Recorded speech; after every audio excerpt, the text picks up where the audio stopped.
Good morning. Okay, I wanted to share, I don't know if I'll be doing this more or not, but there are times when someone's seeking representation, attorney or non-attorney rep, whichever, and they're finding trouble getting someone to take their case.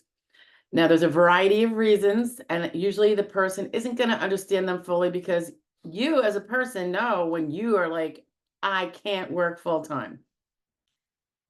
So what you kind of have to understand, and I know this is really frustrating, that could very well be true and often is.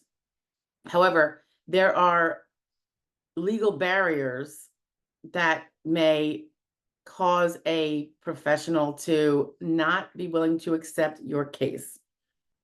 Usually it has to do with the fact that there's going to be zero or very slim chance of prevailing.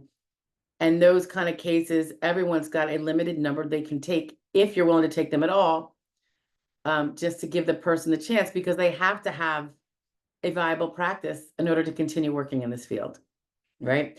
As most of you know, this is not the kind of field where you go and you make $100,000 off a case. We're not one of those lawyers. We're in a whole different animal kingdom than the kind of law you expect or maybe familiar with. If you were in a divorce situation and you had a huge bill, I had to do a little bit of divorce work. Couldn't stand it. You got a huge bill and you're like, so a lot of times people just make this big broad brush and they think that all lawyers do the same. They do the highest billable kind of work, that they're all out for the money. Not really true in this field. For those that practice exclusively in particular. So let me give you a scenario. So we do take these very difficult cases, but we have to keep them down to an appropriate balance. So, you're trying to help out in general those numbers of folks in this position, but in order to keep the lights on, you have to be smart about it from our perspective. I have gotten where I've been very top heavy in them because you just want to help so many people as much as you can, and it's not a wise choice. It made for some difficult times. So, and by the way, doesn't mean you didn't win the case, but you didn't get paid because some of them are non-payable. That's a whole nother thing. So you do exactly what you plan to do. You worked for years on it oftentimes, and you oftentimes know you can't get paid for it, but you do it anyway. And other times you think, well, we might be able to get paid for it, but we're going to do it anyway. And then you hope there's going to be a fee, but you're still doing it because the end goal is to kind of change that person's life for the better. It's just doing that, paying it forward kind of thing. So let me move on here. Let me give you an overall example. Let's say someone is young, 20s or 30s, 40s, particularly the not like breathing down the neck of 50. Stopped working, say, a couple years ago. Very, very, feels that she has very significantly limiting mental health problems. It could be anxiety. It could be agoraphobia, and it could be bipolar. It could be attention deficit. So when the person tells of those impairments, and by the way, the physical impairments, if they have any, that is 99% of the time not what's going to win the case, although the combination could. But for a younger person to prevail, that mental capacity almost has to be to the point where it alone would prevent all jobs, even the easy ones, even the ones you don't deal with the public, you don't even deal with coworkers, et cetera, et cetera. Okay, so some red flags, and these are things that you can change. You have the power to change this. Doesn't make you have that stellar kind of claim, but let's say you're not treating with specialists, yet you think someone's going to take your case. They have no evidence to work with. Remember, what you say are your impairments and how much they limit you is not medical evidence. It may very well all be true, 100% true, but you can't prove a case on your word alone. You don't have the credentials to diagnose yourself. And if you don't have a current diagnosis by a current treater, then you can hardly assert that you have medical proof of current disability. And as you know from other videos, the diagnosis is far from end of story. Those medical records with those mental health providers have to be extremely robust in describing how off kilter you are. When you're at those sessions, if you are within normal limits and everything's working out kind of good, and your meds are working and everything, and all of your mental status exam points are within normal limits, or just mild anxiety, this and that, got news for you. That's not going to be the evidence that can be worked with. If you, and you know, we've had discussions before, many professionals will not take mental health cases, particularly for young people, if there's not like inpatient psychiatric admissions every year or twice a year for the last couple of years. And that stands to be true too. I remember someone saying, there is nothing in the rules that I'm looking at that says you must have inpatient. I said, this is true. There's nothing in the rules that says that. So, and your point being, you know, if you're not going to be able to win because your evidence is weak and you do not have, because remember, it's that cumulative evidence. And if you don't have extremely strong, consistent, and current, that means you're going every week. You are really diligent. If you're claiming a mental health disability and that mental health is just so bad you can't tie your shoes, you better have the goods to back it up, right?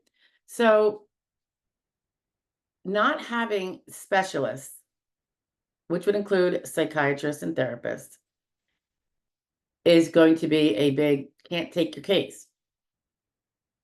Aside from the fact that you'd be one of those 5 categories of very remote chance of prevailing to begin with.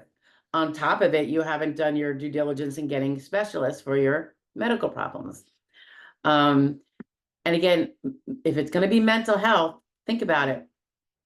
If you are not treating or only, you know, visiting with your provider once a month, once every 2 months, it doesn't sound like you even think your problem's that bad. Because if I had a mental health issues, that would stop. And we all have tweaky business, right? We all have our own little idiosyncrasies. So whether you want to call them mental challenges or not, we all do. I don't like broccoli. And the thought of it. But if you think that going once a month is going to be indicative of a person who is so distraught mental health wise, such that it is destroying their productivity, they can't be self-sufficient, they are dependent, they are like a child, depending on other people, you know, parents or the system or whatever, then it is kind of inconsistent with the claim of that. If you don't even think it's important enough to go, because, you know, and now with telehealth, there's really no reason, you know, you're not going to be able to, the agoraphobia is not going to get you there, right? So I know I'm speaking a little harshly, but you have to know, because you have the power to change this. If the shoe fits, if you have moderate depression and getting to work is a real pain in the rear, and it's really like, ugh, gotta drag myself, and I hate being there, I'm hating it every second, that's probably not the kind of depression that keeps one from work. That just means you don't like going to work. You could have depression too, but there's a difference. Many times, I'd say most of us have had this. I know I had this, where I hated going to work. This is 30 years ago. My job was boring, mind-bogglingly boring. Other times I worked in an environment where there was some not so nice people, and that's just not how I roll, you know. And I did not want to go to work.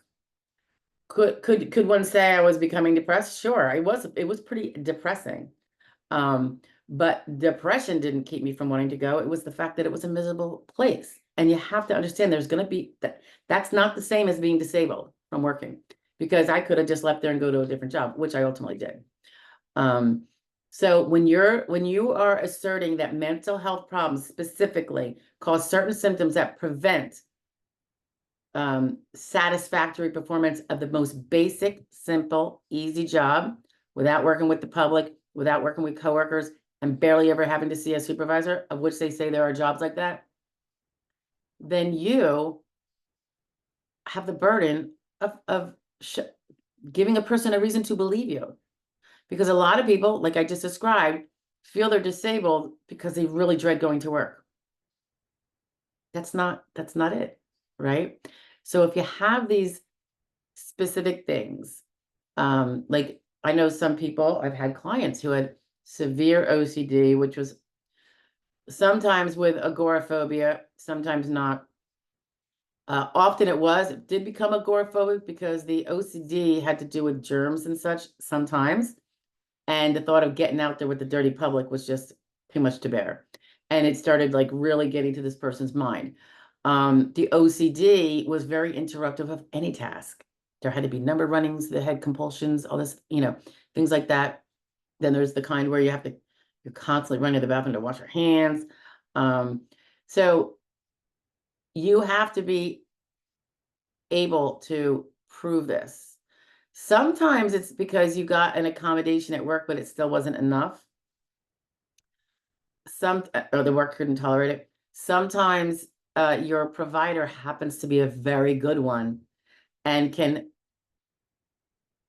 is good enough in his or her field to see from the session the OCD symptoms rearing their ugly heads. Okay?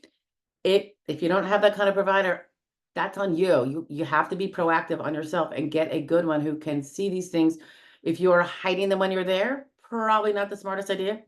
But the onus is on you. No, we work for free, right? There is no professional that's going to want to take your case if you have not done the legwork of starting that evidence development, getting on that bandwagon with those specialists, those frequent visits, if it's physical, diagnostics, all that kind of stuff.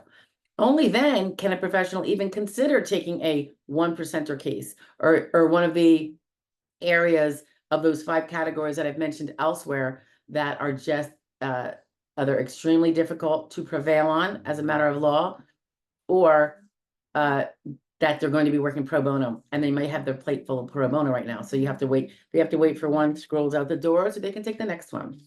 And that is true of our categories that we have. For some of them, there is a waiting list because these are the kind of cases that there are many people who fall into this boat. They haven't gotten their evidence together. They might also have that youth thing against them, all that kind of business. And, you can only volunteer so many hours because eventually you're going to have to close your doors, not pay your rent, not pay your subscriptions and all the things you need to keep work running, not pay your hired help. So yeah, you have to understand why some people don't even have a waiting list, they just won't take them, but why these things exist, and that you really have to, if you do not think you can go out and get some sort of simple, easy, minimum wage job of a low stress, no skill, there's a ton of no skill jobs. So, arguing about your concentration and being poor and being distracted is not going to suffice, because there are the jobs that ostensibly don't need that. Okay. Anywho, I just wanted to put that out there because I think people are unaware and don't understand why they're not getting the help that they seek. It's because the person on the other end doesn't take your kind of case because it's got a low chance of winning, or because you haven't gotten your ducks in a row yet. Or they do take them after you get your ducks in a row, though. That's always premier. You've got to do your part. It's teamwork. We can't do the treatment. You can't do the legal. The treatment is your game. The legal's ours. And once they get up, then we have a waiting list that we have. But until then, you've got to do your basic housekeeping, so to speak, to get your case to where any kind of legal help can assist you. Because honestly, there's no help we can do that would make a difference. It would just be wasting good hours that could be used for someone who could actually improve their case and potentially prevail, versus, virtue signaling by taking your case when there's no way you can win. And we don't play that. So that's it, guys. That's kind of like the tough word on it. Other professionals might disagree, but that is definitely how I see it, and how we try to tailor, letting people know what they need to do for further consideration, and then that there's then a waiting list for these kind of cases. All right. But always, always, always, always wish you, if it's you or your family member, the best in health and the best with their claim if they're going to pursue it, with or without following any of these guidances. Because I do think everyone who feels a need to file for disability has gotten the short end of the stick from life. It is not fair. We often get short ends of the stick in some areas of life. This is a major one. I'd say all of us have gotten the short end in something, but this is a major one because it's really all encompassing. And sometimes it's permanent unless you do what you have to do to change it and improve it. So take that short stick and make it a little bit longer by getting through this and, taking the proactive steps you have to take. And if you say, I'm not able to do that because of my mental health is so bad, well, then honestly, maybe hospitalization to get stabilized is an answer. Speak to your provider. All right. Because if you say it's that serious, then you got to treat it that serious. All right. Have a great day, guys. Tough words out there. Bye.